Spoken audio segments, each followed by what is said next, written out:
Good morning students. Today's topic is savings and credit. In last video, I told you about savings, how people manage to save their money and how they deposit their savings into bank. Now, we are going to read about the term credit also. For understanding the term credit, 3 conditions are given in your book. We are going to understand them. Condition 1. Pankaj lives in Katrathal village of Sikar district in Rajasthan. A person named Pankaj is living in Katrathal village of Rajasthan. He is an educated and able young man. वो एक बहुत अच्छा educated और जवान लड़का था. उसकी पढ़ाई एक बहुत अच्छे इंस्टीट्यूट से हो रखी थी. वो मार्केट की अच्छी नॉलेज रखता था और वो आगे बिजनेस करना चाहता है. उसे बिजनेस की पूरी नॉलेज है. ऑल्टरनेटिव ऑप्शंस भी वो जानता है कि कौन कौन से बिजनेसेस वो कर सकता है. He is also well aware about the ways to do business. उन्हें ये भी पता है कि बिजनेस करने के क्या रास्ते हैं, किस तरीके से, किस स्ट्रैटेजी से बिजनेस करना चाहिए या करा जाएगा उसके द्वारा. इवन आफ्टर ऑल दिस, इन सब के बाद भी वो बिजनेस नहीं कर पा रहा. कारण है लैक ऑफ कैपिटल. उसके पास पूंजी नहीं है, पैसा नहीं है बिजनेस में लगाने को. मतलब बिजनेस कैसे करना है, किसका करना है, और मार्केट की पूरी नॉलेज है उसको, क्या चल रहा है क्या नहीं चल रहा है. लेकिन उसके बाद भी वो बिजनेस नहीं कर पा रहा क्योंकि उसके पास पैसा नहीं है लगाने को.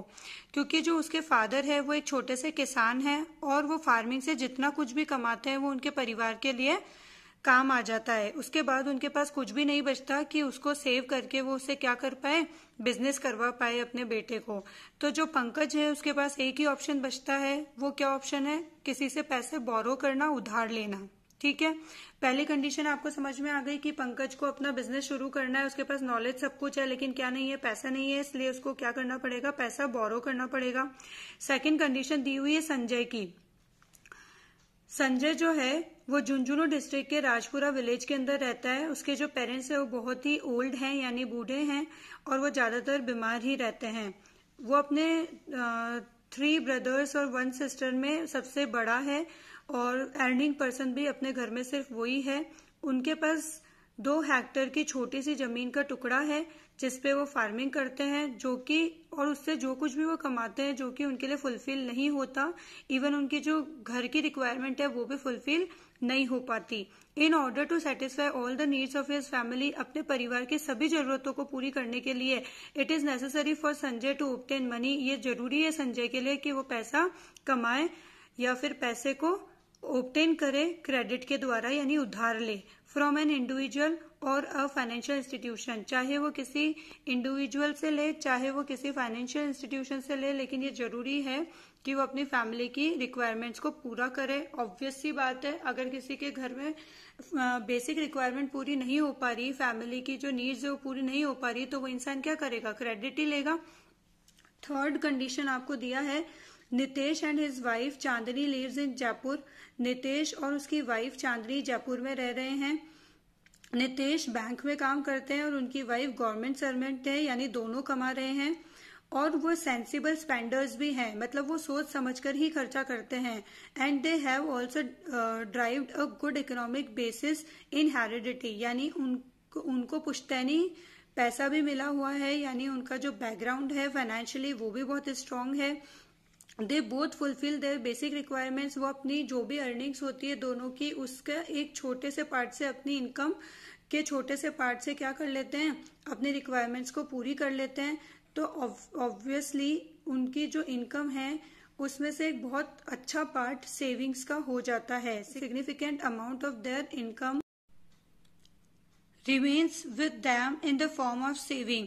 एक सिग्निफिकेंट अमाउंट बच जाता है उनका, जो कि क्या कहलाता है, सेविंग्स कहलाता है. ठीक है, अब आपको ये जो तीनों कंडीशंस दी हुई है उसके बारे में यहाँ पे पूरे पैराग्राफ में दिया हुआ है, जो मैं आपको शॉर्ट में बता रही हूँ कि पंकज को अपना बिजनेस शुरू करने के लिए पैसे की जरूरत है और दूसरी कंडीशन के अंदर संजय को अपनी फैमिली की बेसिक रिक्वायरमेंट्स पूरी करने के लिए जरूरत है किसकी, लोन की। ठीक है, तो दोनों ही कंडीशन में पंकज और संजय को क्या चाहिए, लोन चाहिए। जबकि अगर हम थर्ड सिचुएशन देखें तो थर्ड सिचुएशन में जो नितेश और उसकी वाइफ है चांदनी, उन दोनों के पास क्या है, सेविंग्स है, मतलब उनके पास क्या है, अपने एक्सपेंस के बाद एक्स्ट्रा अमाउंट है जो कि उनके अभी काम नहीं आ रहा। ठीक है, तो अब वो क्या होगा कि नितेश और चांदनी क्या करेंगे, अपनी सेविंग्स को डिपॉजिट करवा सकते हैं बैंक के अंदर, और बैंक क्या करेगा, संजय और पंकज को क्या दे देंगे, लोन दे देंगे। ठीक है, तो बेसिकली आपको इस पूरे पैराग्राफ में यही कुछ बताया गया है। आप थर्ड लाइन पे आ जाइए। In economics providing loan is considered as providing credit.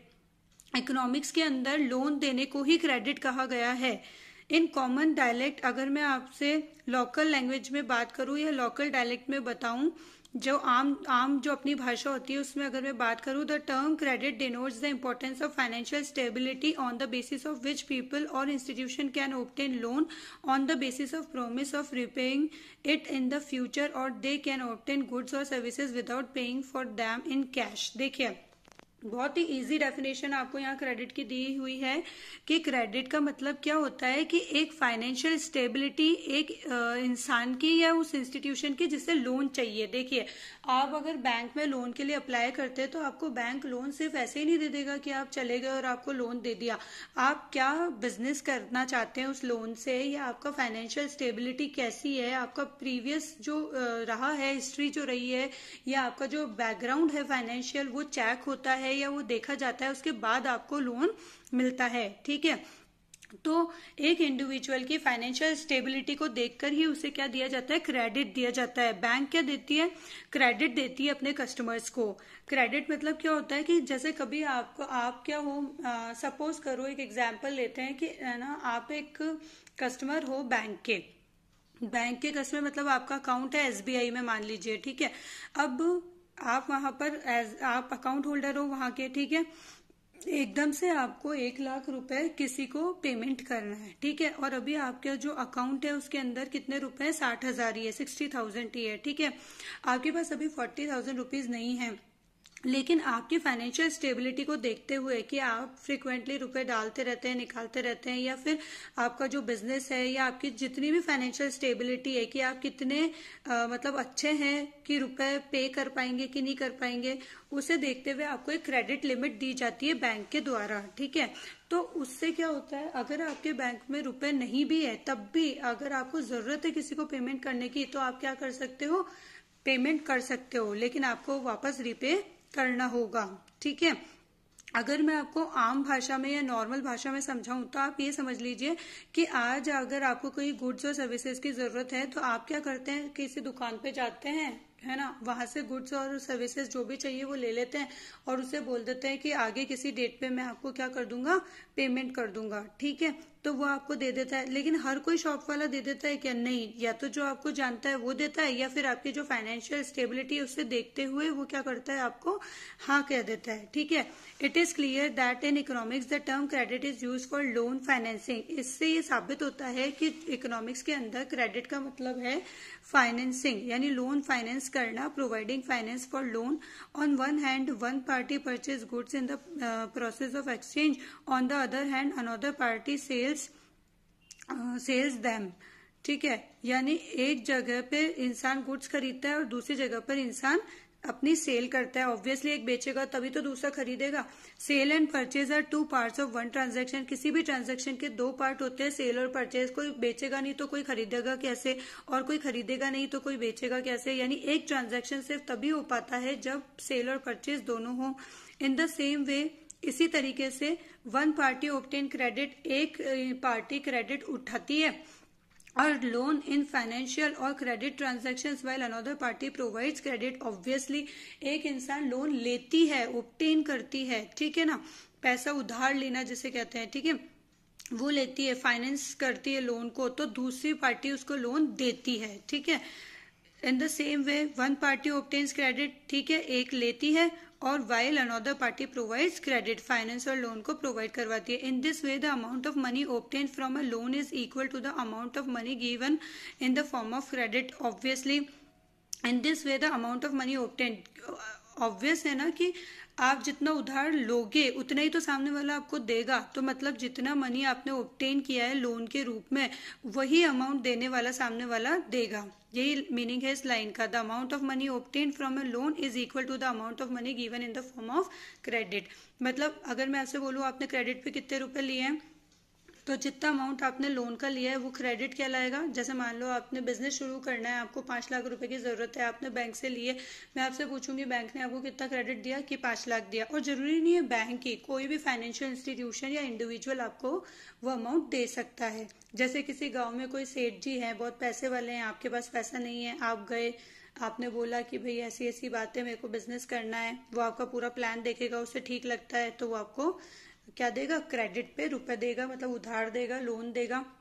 हाँ, उसके बदले में वो आपसे इंटरेस्ट चार्ज कर सकता है, कोलेटरल सिक्योरिटी रखवा सकता है। कोलेटरल सिक्योरिटी क्या होती है वो मैं आपको बाद में बताऊंगी, इसके बारे में पूरा आगे हम पढ़ेंगे। If we consider condition 3, we find Nitesh and his wife Chandni have a large part। देखिए जो ऊपर जो 2 कंडीशन दी हुई थी, फर्स्ट और सेकंड पंकज और संजय की, उसके अंदर वो लोन जो है ऑब्टेन करने वाले इंसान थे, यानी लोन लेने वाले इंसान थे। ठीक है, अब लोन देने वाले इंसान के बारे में बात करें तो थर्ड कंडीशन पे आ जाओ, नितेश और उसकी जो वाइफ है चांदनी, उनका इनकम का एक लार्ज अमाउंट अनयूज्ड है, मतलब उनके यूज नहीं आ रहा है। That part of income which is not consumed, income का वो पार्ट जो आप कंज्यूम नहीं कर रहे वो आपकी सेविंग्स कहलाती है, या फिर आप उसकी सिंपल डेफिनेशन अंडरलाइन कर लीजिए, excess of income upon consumption, यानी जितना आप कंज्यूम कर रहे हैं उससे ज्यादा जितनी भी इनकम बची, यानी आप इसका फॉर्मूला ऐसे लिख सकते हैं, total earnings minus expense is equals to savings. जितनी भी आपकी अर्निंग है उसमें से आप अपना एक्सपेंस हटा दीजिए या अपना कंजप्शन हटा दीजिए, तो बचा हुआ पैसा क्या कहलाता है, सेविंग्स कहलाता है। इन तीनों कंडीशंस में बहुत सारे क्वेश्चंस है जो अराइज होते हैं, जैसे कि संजय को लोन कहाँ से मिलेगा। ठीक है, फर्स्ट कंडीशन में पंकज को अपने बिजनेस को ओपन करने के लिए या अपने बिजनेस को स्टार्ट करने के लिए कहाँ से पैसा मिलेगा। नितेश और चांदनी के पास सेविंग्स तो है लेकिन वो कहाँ सेफ रहेगी। It is possible that Nitesh and Chandni may provide direct credit to Pankaj and Sanjay. Obviously आपके दिमाग में क्वेश्चन आ रहा होगा कि मैम वो बैंक को दे और बैंक संजय को या पंकज को लोन प्रोवाइड कराए, इससे तो चांदनी और जो उनके हस्बैंड है नितेश वो डायरेक्ट पंकज को और संजय को ही रुपए क्यों ना दे दें, है ना। But there is an extreme possibility of various practical problem, लेकिन इसके अंदर रियल लाइफ या प्रैक्टिकल लाइफ की बहुत सारी प्रॉब्लम्स फेस करनी पड़ सकती है। जैसे कि firstly Nitesh and Chandni do not know that what is the economic reliability of Pankaj and Sanjay. मान लीजिए नितेश और चांदनी पर्सनली पंकज और संजय को नहीं जानते और ये भी नहीं जानते कि उनकी इकोनॉमिक रिलायबिलिटी क्या है, मतलब पंकज और संजय कितने स्ट्रांग है फाइनेंशियली, या क्या पता वो ईमानदार हैं कि नहीं, क्या पता वो पैसा कितने टाइम में रीपे कर पाएंगे। और मान लीजिए अगर नहीं रीपे कर पाए तो उस कंडीशन में नितेश और चांदनी क्या करेंगे। तो इन सारी कंडीशंस के अंदर चांदनी और नितेश को हमेशा ये डर बना रहेगा कि मेहनत से कमाई हुई उनकी जो सेविंग्स है वो कहीं वो खो ना बैठे। ठीक है, क्योंकि उनको इकोनॉमिक रिलायबिलिटी पंकज और संजय की पता नहीं है। अब मेरी बात सुनिए, जो ऊपर 3 कंडीशन आपको दी गई है उसके अंदर ये बताया गया है कि 2 लोगों को पैसों की जरूरत है और 2 लोग हैं जिनके पास सेविंग्स हैं। अब अगर इन दोनों, एक को जरूरत है देने की, एक को जरूरत है लेने की, तो बीच में मीडिएटर की क्या जरूरत है, या किसी मीडिएटरी फर्म या मीडिएटर फाइनेंशियल इंटरमीडियरीज की क्या जरूरत है। चाहे वो कोई सी भी फाइनेंशियल इंटरमीडियरीज हो सकती है, चाहे वो बैंक हो या अदर फाइनेंशियल इंस्टीट्यूशन हो। ठीक है, तो जरूरत क्या है उसकी इम्पोर्टेंस समझाने के लिए आपको ये बताया है कि अगर दोनों आपस में, जरूरी नहीं है कि पर्सनली एक दूसरे को जानते हों, और मान लीजिए नहीं भी जानते और फिर मिल गए या उनको पता भी चल गया कि पंकज और संजय को जरूरत है और नितेश और चांदनी मान भी गए, लेकिन उनकी इकोनॉमिक रिलायबिलिटी उन्हें नहीं पता, तो वो किस बेसिस पे उनको लोन दे। चल दे भी दिया, लेकिन उनको हमेशा ये डर बना रहेगा कि इसकी क्या गारंटी है कि पंकज और संजय उसको रीपे कर ही देंगे। ठीक है, सेकेंड प्रॉब्लम इसके अंदर ये बताइए कि दे रिक्वायर देयर मनी, अगर उनको इमिडिएटली वो रुपए चाहिए हो बैक, मतलब वापस, मतलब इमिडिएटली बैक मतलब कि उन्हें वापस वो रुपए कभी भी जरूरत के टाइम चाहिए हो, तो पंकज और संजय के इस स्थिति में होंगे कि वो उन्हें एक शॉर्ट नोटिस पर वापस लौटा सके। ठीक है। थर्ड वन क्या है, thirdly it is also possible that Nitesh and Chandni are not introduce to Pankaj and Sanjay at all. हाँ, देखिए सबसे पहले तो फर्स्ट कंडीशन के अंदर मान लीजिए नितेश चांदनी जो है वो जानते भी हैं पंकज और संजय को, पर उनकी फाइनेंशियल या इकोनॉमिक रिलायबिलिटी नहीं जानते। ठीक है। सेकंड के अंदर बताया गया है कि मान लीजिए उन्हें अर्जेंट में रुपए की जरूरत पड़ गई, तो पंकज और संजय शॉर्ट नोटिस पे उन्हें वो रुपए दे पाएंगे क्या। और थर्ड प्रॉब्लम ये बताइए कि पंकज और संजय एक दूसरे से, मतलब पंकज और संजय जो है वो जानते ही नहीं है नितेश और चांदनी को, मतलब नितेश और चांदनी को किसी को रुपए देने हैं, उनके पास सेविंग है ना, और पंकज और संजय को लेने हैं, लेकिन वापस में एक दूसरे को जानते ही नहीं है। ठीक है।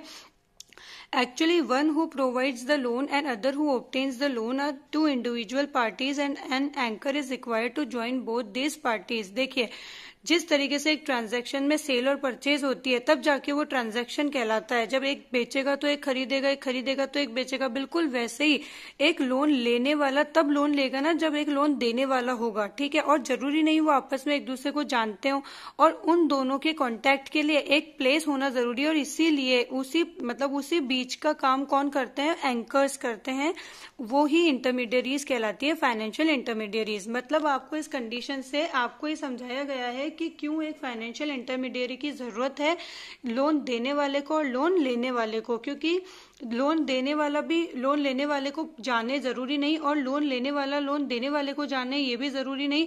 इसलिए एक मीडिएटर की जरूरत है कि वो जिसको जरूरत है उसको दे और जिसको डिपॉजिट करवाना है उससे ले। ठीक है। One who provides the loan and other who obtains the loan are two individual parties. लेने वाला और देने वाला अलग अलग इंडिविजुअल पार्टी है, and an anchor is required, इसीलिए एक एंकर रिक्वायर्ड है उन्हें ज्वाइन करने के लिए, उन दोनों की जरूरतों को पूरा करने के लिए। This role is played by financial intermediaries. देखिए किस तरीके से जो बुक है उसने ट्राई किया है आपको ये समझाने की कि पहले तो उन्होंने आपको समझाया कि सेविंग्स क्या होती है, फिर आपको समझाया कि क्रेडिट क्या होता है, फिर आपको ये समझाया कि क्रेडिट ऑब्टेन करने वाला और क्रेडिट देने वाला यानी गिवर, ठीक है, वो कौन होते हैं, और फिर अब आपको ये समझा रहा है कि किस तरीके से फाइनेंशियल इंटरमीडियरीज की जरूरत है, किस तरीके से एक मिडिल कुछ भी बोल सकते हैं आप, मिडिल इंस्टीट्यूशन बोल सकते हैं। ठीक है। बीच का जो होता है इंसान जो कि लेने वाले से ले और देने वाले को दे, उसकी क्यों जरूरत है। ठीक है। आई होप आपको समझ में आया होगा। फाइनेंशियल इंटरमीडियरीज के बारे में हम अब नेक्स्ट जो भी हमारी क्लास होगी उसमें पढ़ेंगे। आज के लिए इतना ही। Thank you.